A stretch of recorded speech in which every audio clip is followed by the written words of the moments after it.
Yes, ladies and gentlemen, my name is Jack Farmer, his name is Andy Rossi, and this is the Evolution of Movie show.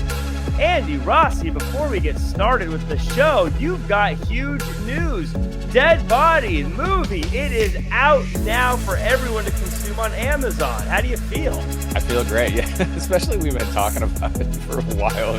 Our listeners probably like, yeah, but where can I see this movie? So yeah, it's on Amazon. If you're listening to this, make sure you do select Dead Body from 2022. There's actually another movie called Dead Body from like 2017. You watch that one afterwards. Just make sure you got the right Dead Body. Right, yeah, there's 2022. It's this year. It's a current release. It's won tons of awards. Best way you could spend $1.99, I always say, is renting this movie on Amazon. And you can check out Andy Rossi with his acting chops, Jack Farmer with his acting chop. Yeah. Say I got one line. I get one chop in there. Let's get this show on the road. We'll talk about it a little bit more. We have our very first two-time guest of the season. Ladies and gentlemen, he is a writer. He is a content creator. He is a broadcaster. He does it all. He's given Tony Danza a run for his money. He does so much stuff. Ladies and gentlemen, it's FLOBO BOYCE. FLOBO, how are you? I was doing okay. What's up? I was doing all right. I heard acting chop, and I totally lost it. I got one chop, sold out after that. Yeah, I'm so glad I'm on the show today. I appreciate it. I just like that you compared FLOBO to Tony Danza. He's my hero. He knows this. Jack knows this. Tony Danza is actually my hero. FLOBO, why is Tony Danza your hero? Yeah. Because in a world where everyone tries to collect slashes and say they do a bunch of things, like just to say they do it, Tony Danza is why he did it like organically. He plays ukulele. He's a boxer, teacher, actor, jazz singer. Like, it's so random. And I don't know. I like the good cop. Available on Netflix. And that's what you are, because you do have a lot of slashes in the name. You do a lot of stuff. In fact, I am presently wearing a number one contender sweater. It says Flobito on it, which you can get at flobito.threadless.com. In addition to selling shirts, Flobo, what's some stuff you're working on? Absolutely nothing. I'm totally no, I'm just kidding. But you hit the nail on the head. I'm a content creator, and I tell people I'm a live entertainment professional. Puts everything under one roof. You and I collaborate a bunch of podcasts as well in the pro wrestling space, and today we'll be in the movie space. So I'm around. Just Google me. Finally, I can say that. It took me 10 years because those flow bots were there for a long time. But you put my name in there, I come up page one. Right. You had to wait for their one-hit wonder to disappear into the ether for your name to float back up. Before you can Google me, I've got a former baseball player and a grocery store chain blocking my name from number one. There's a Jack Farmer grocery store? Farmer Jack's. Farmer Jack. Oh, yeah. But you have that merchandise? I do have that merchandise. It's one of my favorite shirts. But I want to talk about this show. For anyone who's new to the show and you're just hearing a bunch of chuckleheads laugh at each other's jokes, let me tell you what this show actually is. It's the Evolution of Movies show. And we call it the Evolution of Movies because we'll watch a movie and then we use this show to talk about it like it's a book club. But we call it Evolution of Movies because we always watch a movie that came out 1 year after the last movie we chatted about. So started in 1980, went to 1981, 1982. Now we're up to 1997, guys. Dang. 1997. By the way, a time when movie theaters were filled with hits like Good Will Hunting, Donnie Brasco, and of course, the Mr. Bean movie. But we aren't talking about any of those. We're talking about Men in Black, a movie IMDb describes as a police officer joins a secret organization that polices and monitors extraterrestrial interactions on Earth. Flobo, I know the answer to this question, but I ask all of our guests, had you seen this movie before, and what were your thoughts going into it this time around? I don't know how much you want me to gush or how much time this podcast is, but this is literally my favorite movie of all time. I've seen this film, I think, 200 times. Back then, I couldn't go to the theaters because my parents were a bunch of homebodies. It was PG-13, and I waited the 5.5 months to get the VHS for Christmas, and it blew my mind. I never saw a movie that had so many different genres: actions, comedy, sci-fi, as a procedural. I mean, it was just so great. It took place in my hometown. And it changed my life. I actually applied to film school after seeing that movie, after being exposed to what movies can be. I said I want to do that as my career. So far and away, I've seen that movie, to answer your question, too many times that I want to count. There's even a Mets cameo for you, Flobo. Yeah, us totally dropping the ball, quite literally. Go Mets. It's the reason why we have you on this show. I know this is your favorite. That's why we picked it for this year, by the way, is specifically to have you on this episode. Any thoughts going into it for this viewing, by the way, that were different, or were you just like, yay, I get to watch my favorite movie again? Well, definitely that. But I just want to double down on this. So this is the pop toy I have for Agent J and Frank. And then I can't, he's not alone because I have Agent K and Nemo. Oh my God. And when I got to be successful enough by my own estimation, I actually purchased a Hamilton Ventura, which is the watch Men in Black use when they get the last uniform they'll ever wear. So wow. It was definitely watch my favorite movie again, but it definitely was kind of like a reflective experience because I went back to the first time I ever saw it, the times I saw it when I was like down or homesick, traveling abroad. So it was kind of a culmination of that. But any excuse to watch it, man, I'm all about it. I'm so glad you're going to be on this episode. We're going to have a fun time. Now, we like to play a little game on this show, Flobo. Very simple. I'm going to see if Andy Rossi here can guess the Rotten Tomatoes score. And then you're going to guess if you think the actual score is higher or lower than what Andy predicts. 200. So, Andy, Rotten Tomatoes. Yeah, now, Flo's going to go higher no matter what it is. It better be higher than 200. But Andy, what do you think it is? Do you think it's 100%? That would make it the number one movie we've ever seen based on Rotten Tomatoes. I just remember this movie was huge. I actually did see it at the theater. I think it came out like 4th of July weekend, if I remember correctly. And yeah, just very amazed by everything. So especially then, I definitely rated it very high, even this time around too. It was going against the Mr. Bean movie, so tough competition that year. Was it called the Mr. Bean movie? It was just called Bean. Yeah. But if I just said Bean, the joke wouldn't have landed. So I had to. He would have fit in perfectly to Men in Black. By the way, it's like an alien. I'm gonna go. I'm gonna go like 80. I'm gonna go 86. Oh, 86. That would put it just above, if I remember, Ghostbusters and Goonies. I think they were kind of in that category. Flobo, do you think it's higher or lower than 86? Not what you want it to be. Sure. What do you think Rotten Tomatoes has in put in 97? Now I don't remember. Do you guys do the critic score or the audience score? Critic score. Oh, that's when it gets tough. Yeah, like Dumb and Dumber was like a 60 or something. I'm like, that's like Jack's second favorite movie. It is your favorite. It's my favorite comedy. Top two. Yeah. Okay. I'm gonna say it's slightly lower though. Slightly. Wow, lower. you said lower? Yeah, because the critics don't understand high art, bro. They don't understand. Okay. Well, I hope you're hungry because you're gonna have to eat your words. Rotten Tomato has it sitting at 92%. Whoa! The top tier. I mean, that is up there with. I think Fury Road is still the highest rated at 97, but that definitely is up there with the Raiders of the Lost Ark, Jurassic Park grouping there. Wow. This was a movie I remember when I saw it. I thought it was super fun. I want to say that this is when Will Smith was truly ascending to the top of the Hollywood A-list. Obviously, Independence Day came out, I believe, before this, and that was like his coming out party. But this was like, no, this isn't a one-hit wonder. This guy is going to be a massive star.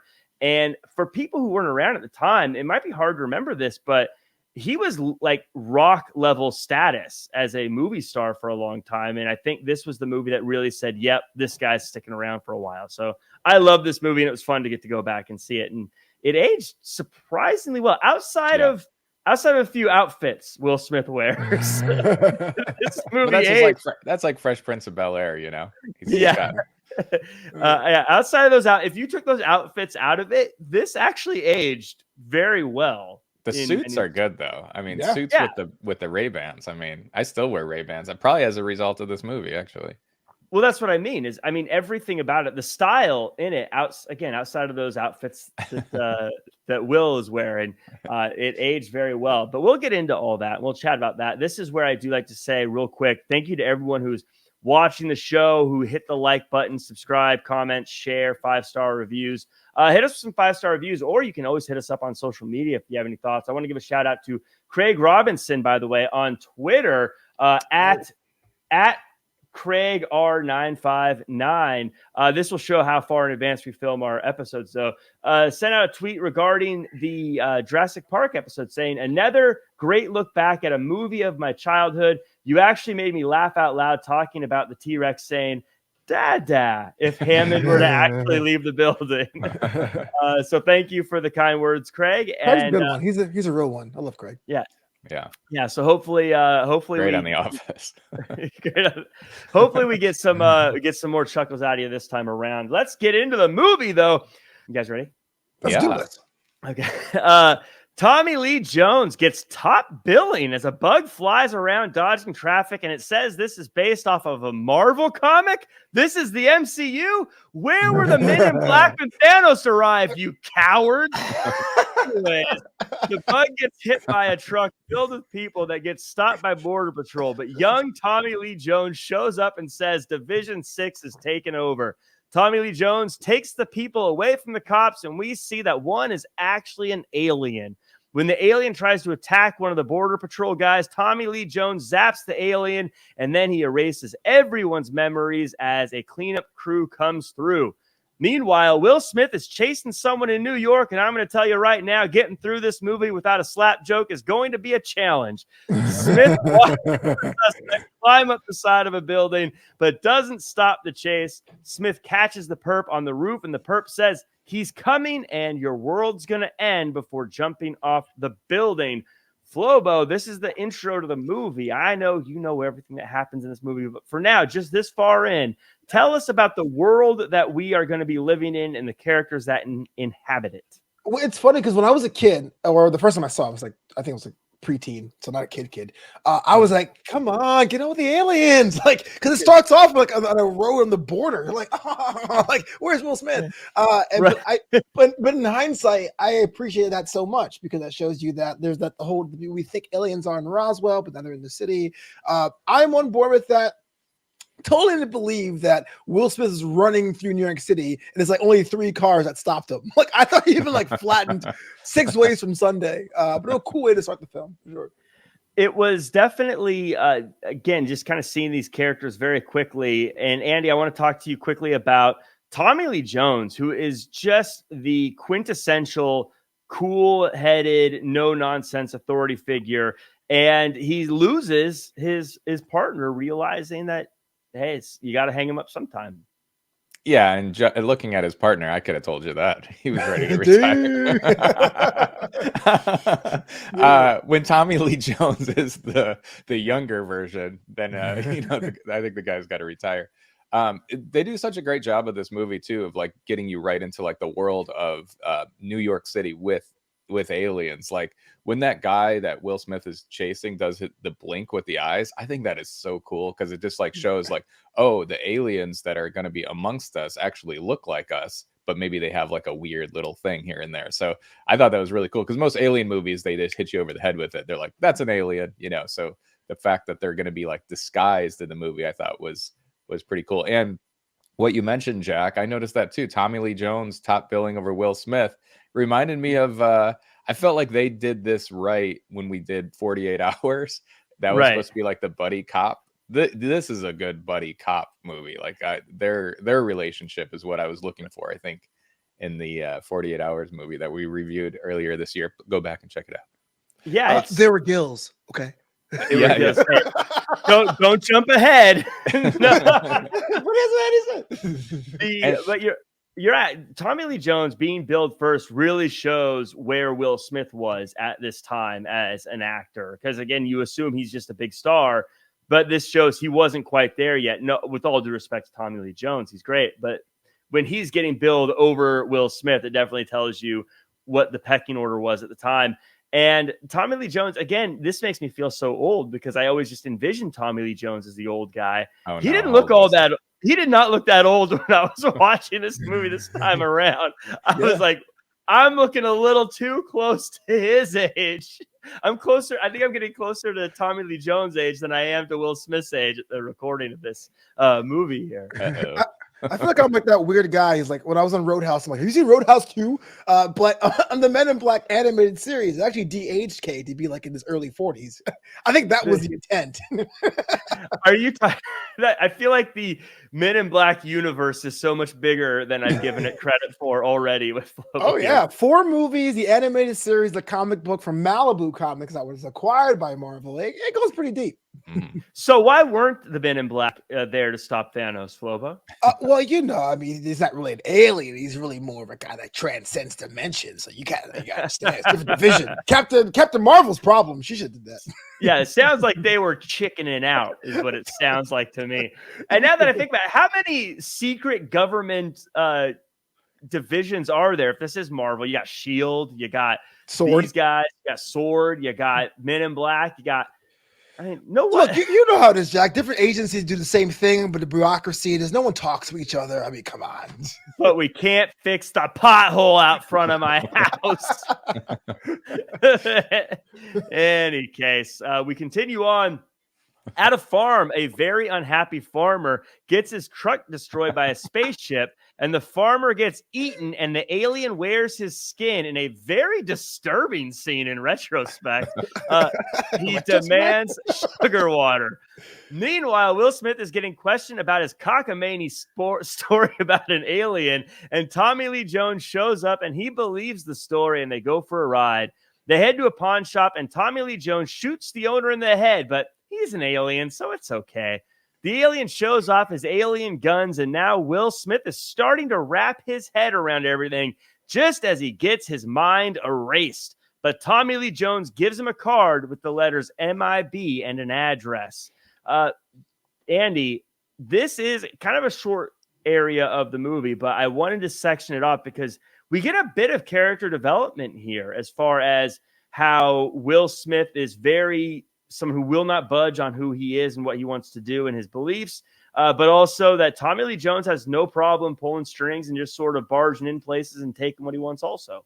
And they're both amazing actors. However, the star of this movie is Vincent D'Onofrio as this bug alien monster. He is so good, so good at this. And yeah, him yelling, "Get your big butt back in the house." And then you just want this guy to get hit with, the flying saucer. And then, his turn as eating the sugar in the water. It's so funny. It's so good. It's so weird.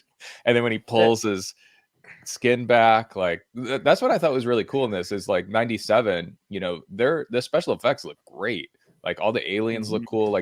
The alien in the beginning turns into that big sludge thing with his little eye poking out. He looks great. Special effects makeup on D'Onofrio is great. This is a very cool world, and it looks really, really great. Yeah, I was gonna call D'Onofrio the kingpin throughout this movie, but I was like, nah, he's doing too good. I'll respect it. Now it's so funny. But Flobo, maybe it just went over my head as a kid or when I was younger, but that's terrifying that this alien ripped a guy's skin off and wore it like the Texas Chainsaw Massacre, and I'm laughing at his sugar water jokes. Yeah, living in a city, you see roaches all the time. So having a roach attack you was like nightmare fuel. In hindsight, going back, I didn't realize how talented Vincent D'Onofrio was. I mean, how does a roach really act? You know what I mean? But you can tell through there. But after seeing Jurassic World or The Kingpin, it was great. Although I was kind of offended because I was like, what town outside New York has people talking like that? I was like, true, huh? What? He's out in Syracuse. Yeah, exactly. That down on the farm in northern New York.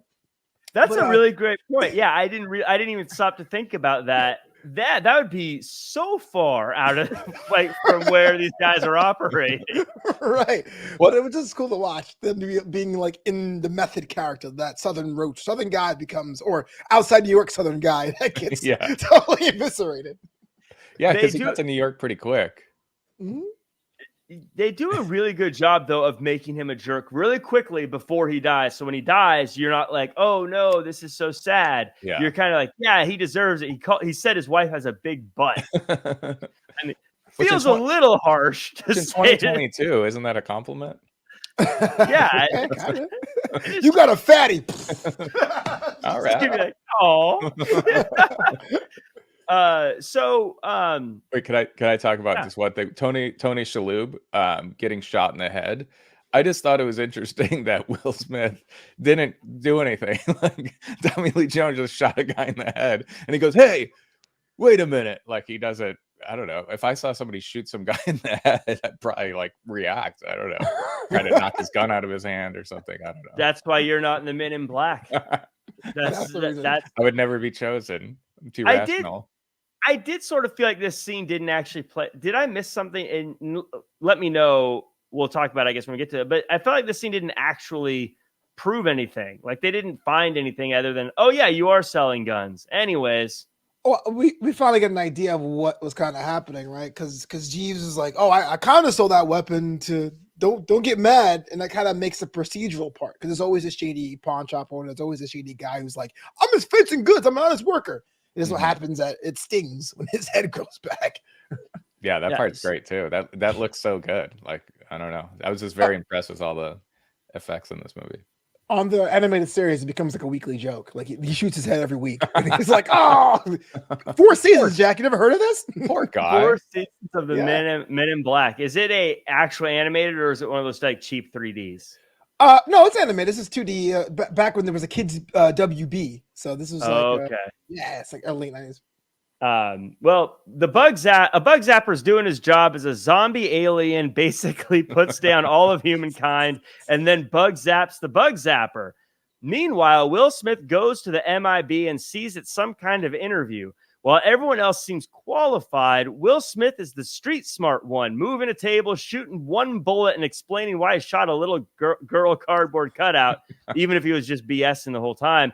In the end, like most interviews, it really just comes down to who you know. And Tommy Lee Jones says they're going with Will Smith. Yeah. Tragic. Tommy Lee Jones explains the Men in Black has been around for decades, and Earth is a place refugee aliens can call home. After seeing some aliens, Will Smith believes Tommy Lee Jones, and Tommy Lee Jones tells us more about the aliens and then says to join the cool kids club known as the Men in Black, Will Smith will have to essentially be erased from existence. Flobo, I want you to talk me through. This is actually the scene I remember most from this movie, outside of the set piece moment we'll talk about near the end. Sure. Him moving the table and doing the stuff that seems so smart, but is also kind of common sense. And tell me about his interview. Well, I mean, first of all, he wrote a cephalopod down on foot. No one does that, right? That was right. Like A1 bullet thing. Clearly. That's definitely the wish fulfillment part, right? You kind of feel like, especially when you're a kid and you're not the most popular kid in school, about being chosen to be something greater than self. As people, those of you know me personally know that I tried to be in the military, and so that was cool to see. But I think watching it now, having the importance of you were the original Men in Black, and it's your job to find the next generation. And Kay was a person that was smart, but had the intuitive nature to say, hand the flowers over, find this guy who understands law enforcement, understands the rules, but is able to think on their own to contextualize these different alien races. To me, is cool. So that's why the boring part where he's like sitting on the like the park bench is like contemplating life. I go, oh my gosh, you are basically being handed the keys to the castle, man. Like this is a big deal. So you're right. As opposed to the set piece, that is actually my second favorite part of the movie. And I think what you see here too is it's funny because they don't actually do any physical training or tests for the most part, but you actually see that and it plays in. I've noticed it this time around that Will Smith's ability in this movie to the BSing is actually half of what he does as a Man in Black. Once he gets going is BSing things and making things up as he goes, and also trying to adjust to a situation that might not be the right situation, like moving the table. And as a kid, I watched this and was like, oh, haha, he doesn't care that he's making a lot of noise or whatever. But as I'm watching it this time, like, oh, these are literally the things he uses to be successful as a Man in Black here. Now, Andy, we end this little chunk of the movie with that ultimatum, because you can never, to Flobo's point, you never just get the keys to the kingdom. You have to sacrifice a little something. The idea that they are going to erase Will Smith from existence.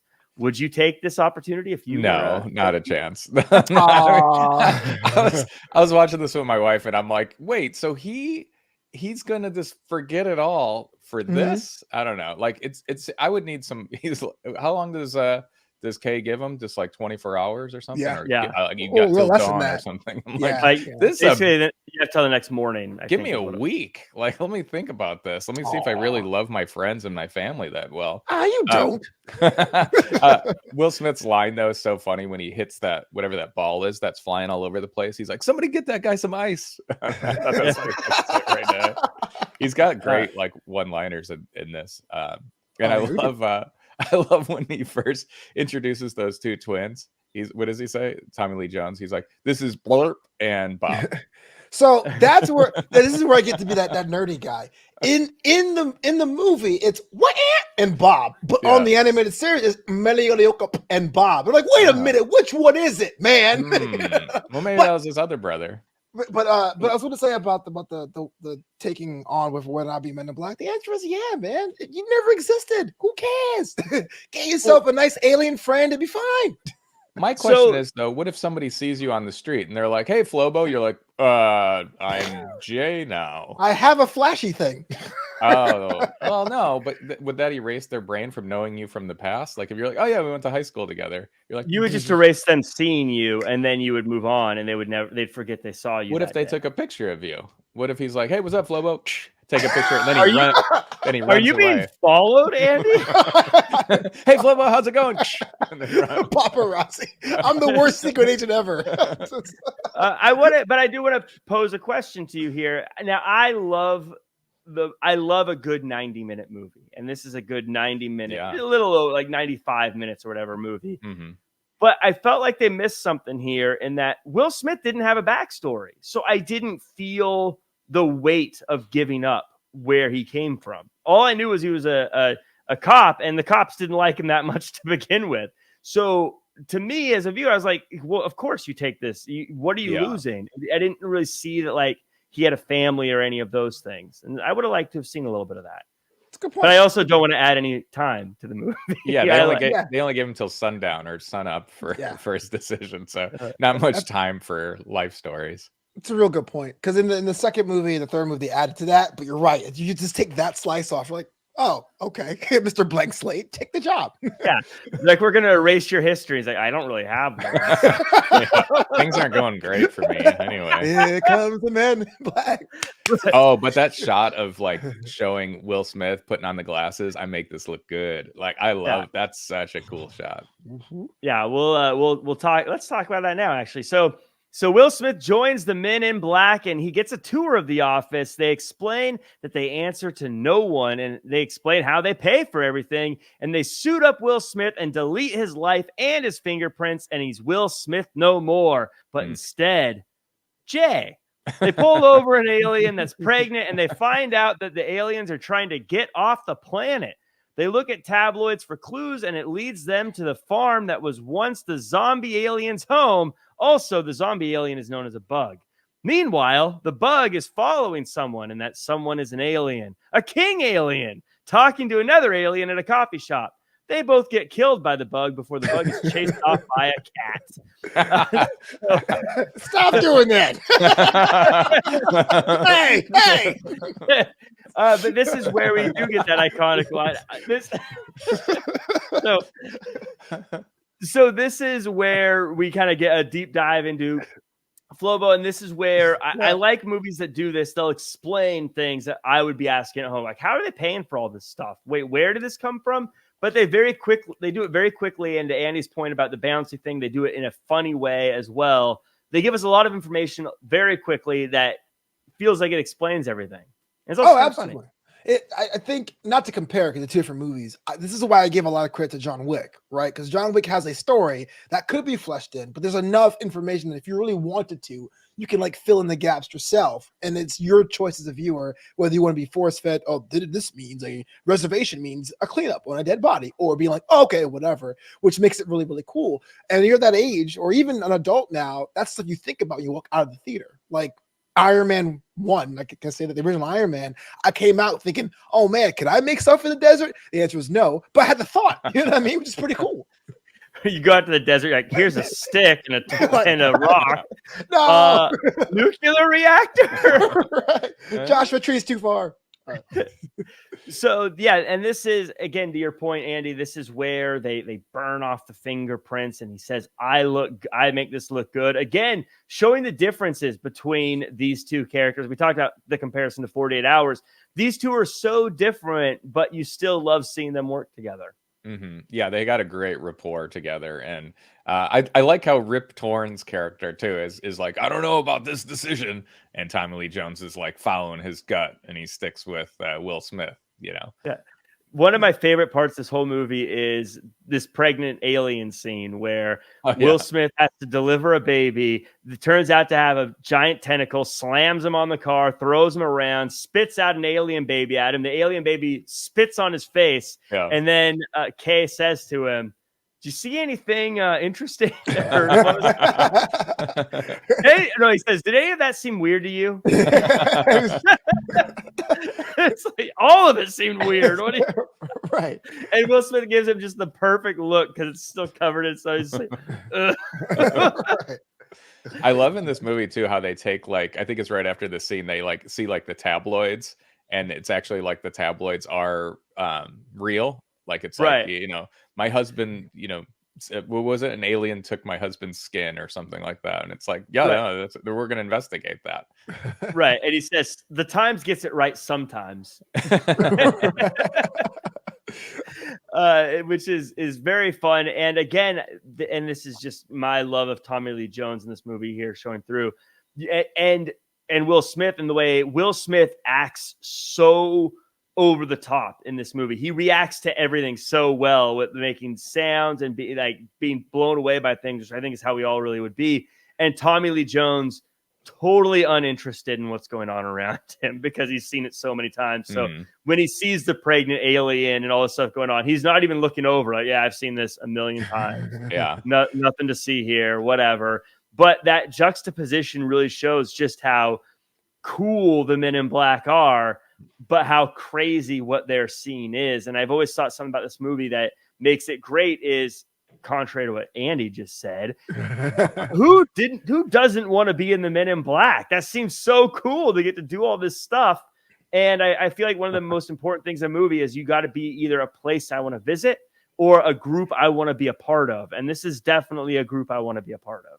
Yeah, there's a lot of things. There's a top level something you go, wow, but there's always like a throwaway things that makes it cool, like the worms and their love of cigarettes, or the fact they basically do a first responder job. The original case was a domestic violence dispute that just kind of happened to be a bug into a political intrigue thing. Like that to me was so fun because it was like a cop show, but then aliens were added and it became something totally different. Cool. Mm-hmm.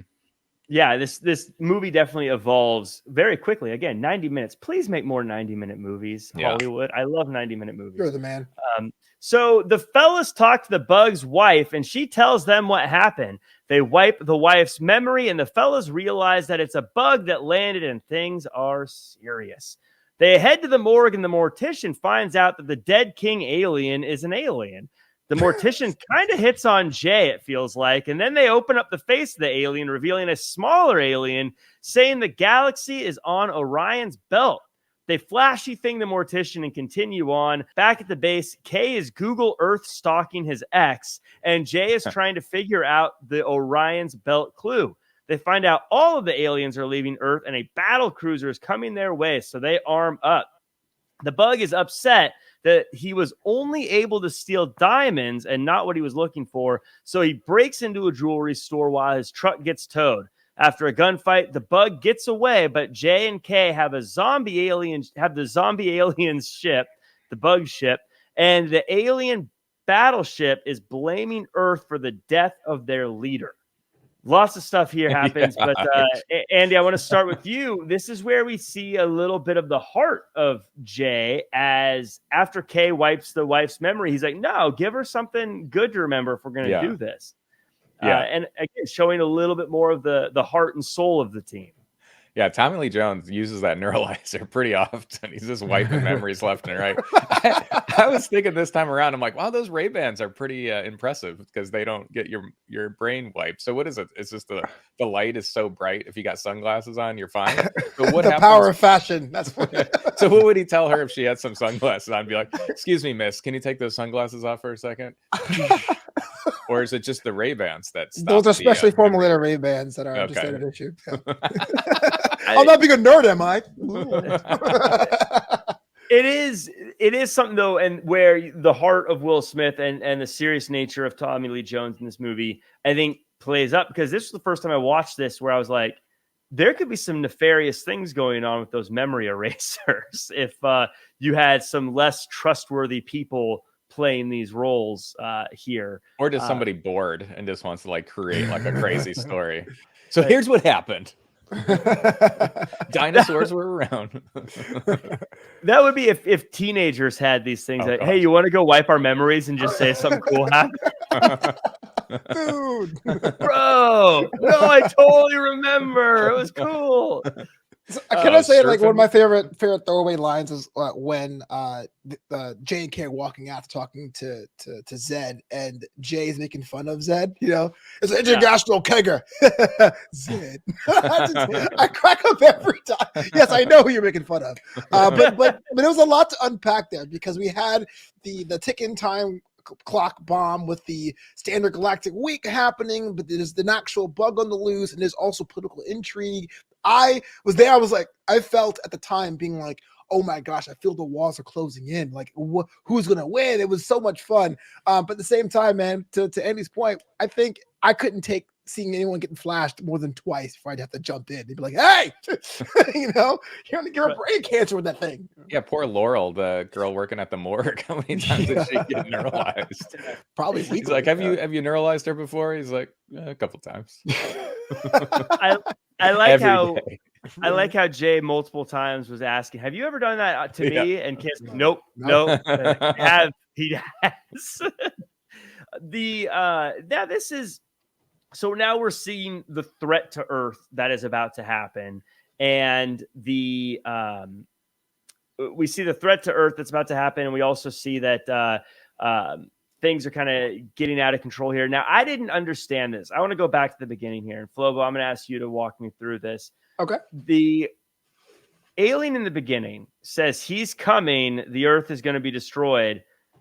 But it never really explained. Was that the bug's plan to destroy Earth? Like, was this, I don't know if it really, did I miss that where they explained the actual plan, or was it just sort of a weird coincidence?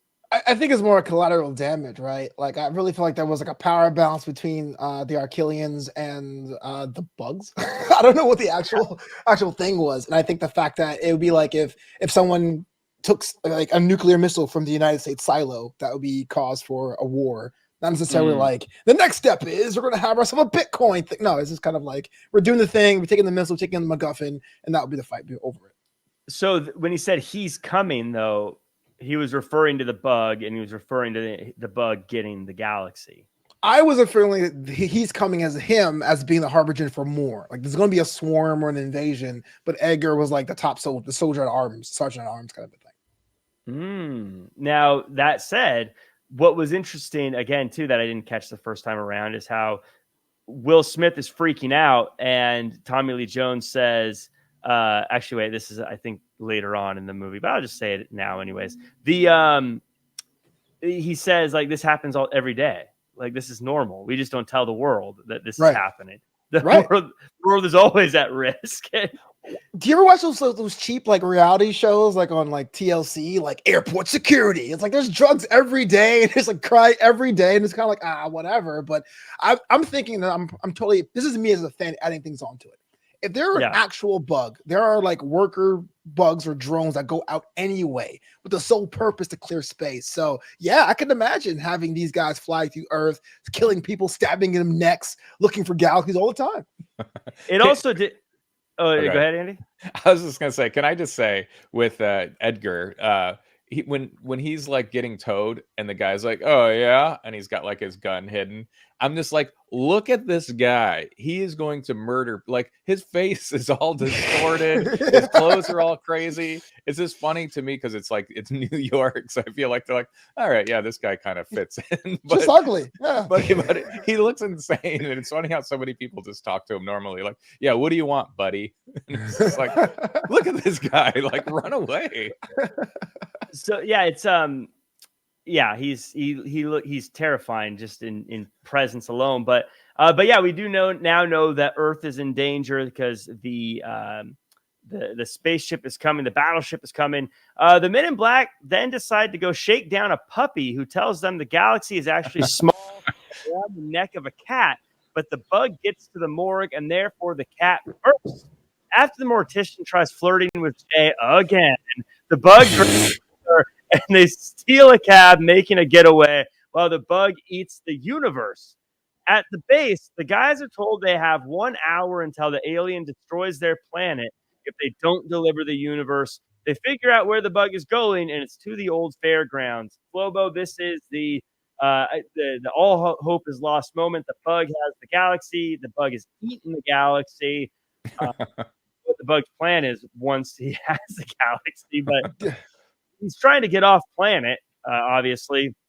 And this is where we really get we're getting into the home stretch. Oh yeah, so references abounds.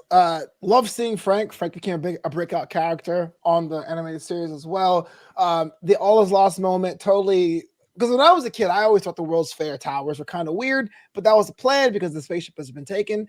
So it totally makes sense in the context of making the setting a character. Like it really felt like the stakes were rising. And plus, who wants to see a bug succeed? I don't.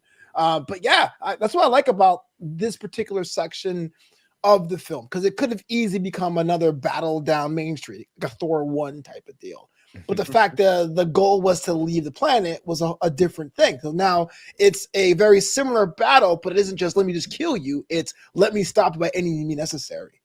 Right. It has almost like a getaway chase scene vibe to it without there actually being a getaway chase scene. Andy, this is again. What was the plan of eating the galaxy? Do you think that was just the way he's going to hold it, or did they ever give him a plan, or was it just he's just there to cause them to destroy Earth? I don't know. I just thought once he swallowed that thing, I'm like, you're not getting that thing back. Yeah. I thought it was funny too when we first see Frank the pug. Is Will Smith goes, well, obviously this guy's an alien. Guy next to him. I just thought that was funny. Was that the guy from Rocky Horror Picture Show? Sure, Probably. looked like it. Yeah, but Right. he looked the same age, so I don't know. Yeah. Two things I think I wanted to mention to you, Jack, that you probably enjoyed. One, early on in this movie, we get "Don't push the red button," and then we get we show a tiny little gun that Will Smith gets handed. And it's great because they both pay off in a little bit here. Yes, and I love it when they pay off. I hate when they leave things hanging for no reason. But as we get to the final act here, after what has to be the special effects moment of the movie, driving through a tunnel at super speed, hitting that red button.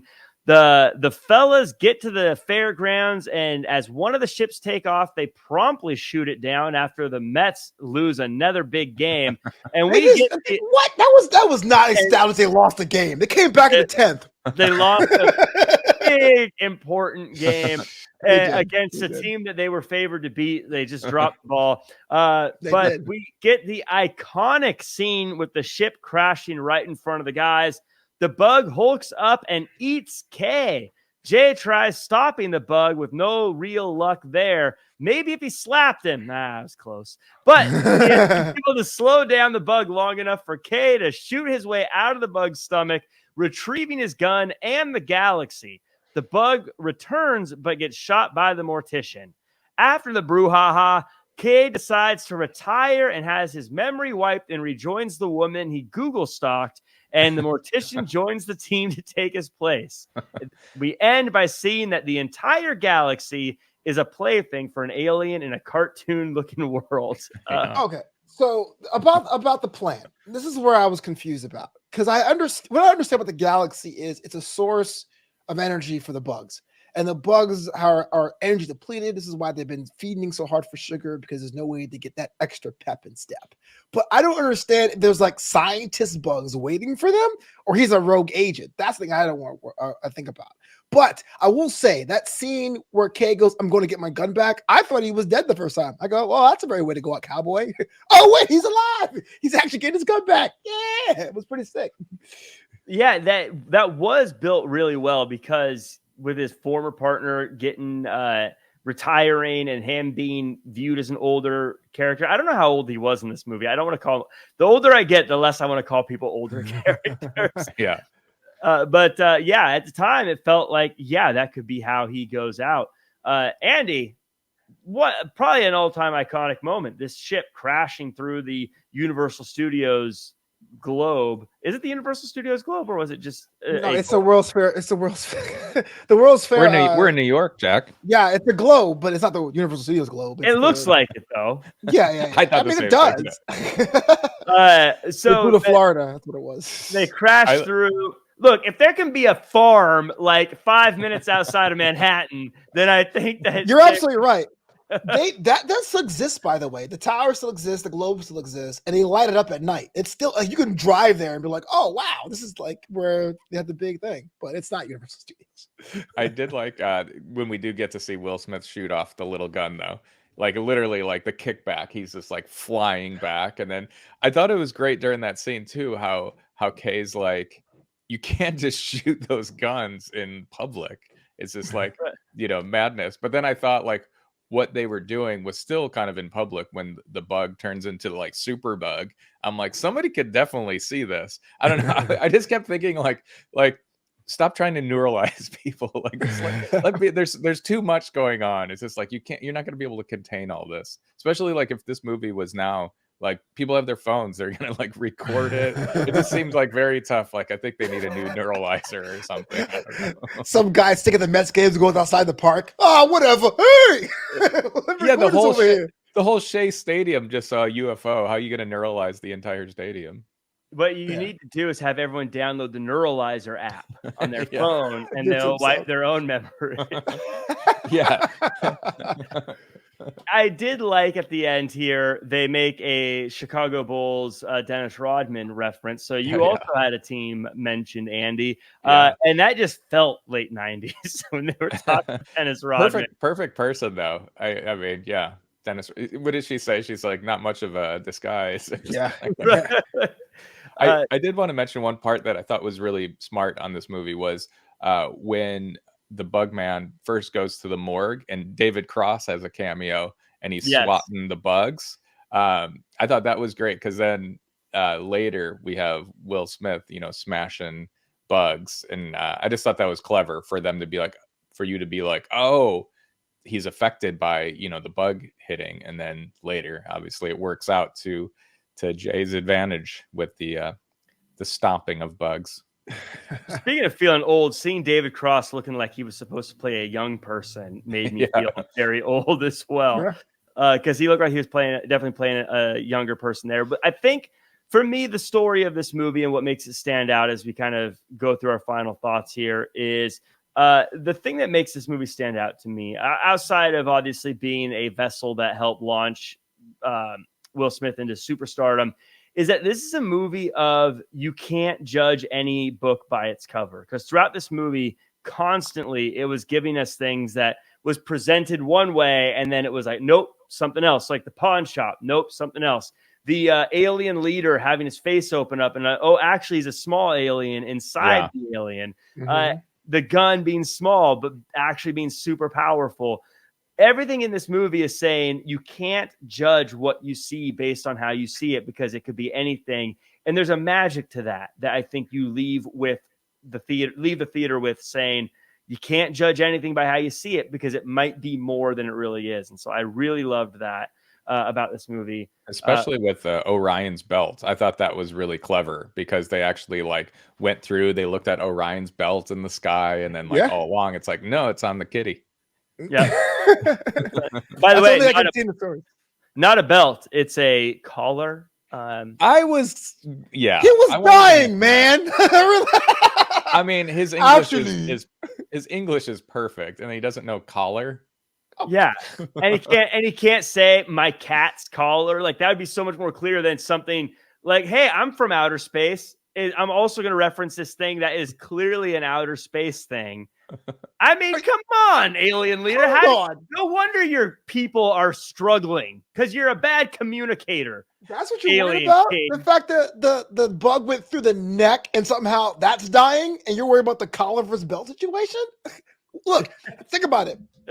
No, TMI, but when you have the runs, you're not thinking clearly. You're just thinking like, get to the bathroom, right? It's probably the same deal. I still know the word collar. Oh, come on. I would ask you a math equation and when you have to go. Okay. He does say, what do you call it, though? So, yeah. I would say get my cat before I'd say the galaxy is on Orion's belt. There'd be no movie. It's the cat. The end. Get the cat. Andy, what are your final thoughts on this movie?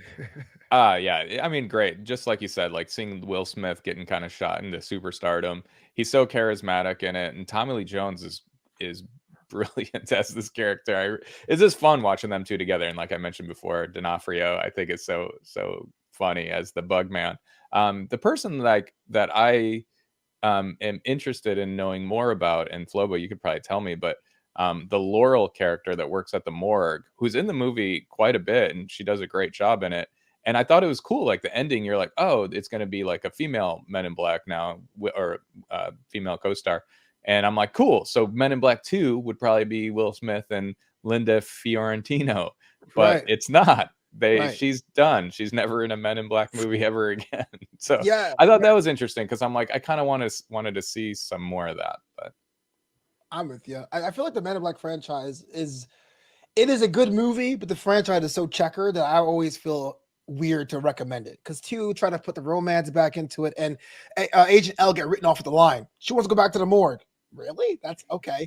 And the third one has its own problems. The fourth one I don't like to talk about at all. But this movie, at the time where we were as a people, we were having that cynicism, that late 90s cynicism, the sense of wonder was gone. We're 4 years removed from Jurassic Park. We're actually defending the White House getting blown up on screen. It was cool to see something that was good natured, and it played with perspective. It was brightly lit. It was my hometown. It was comedy. It was action. It was kind of like, hey, let's have some fun before the doom and gloom of Y2K. Yeah, it was a good time. I still like to watch every now and then. Yeah.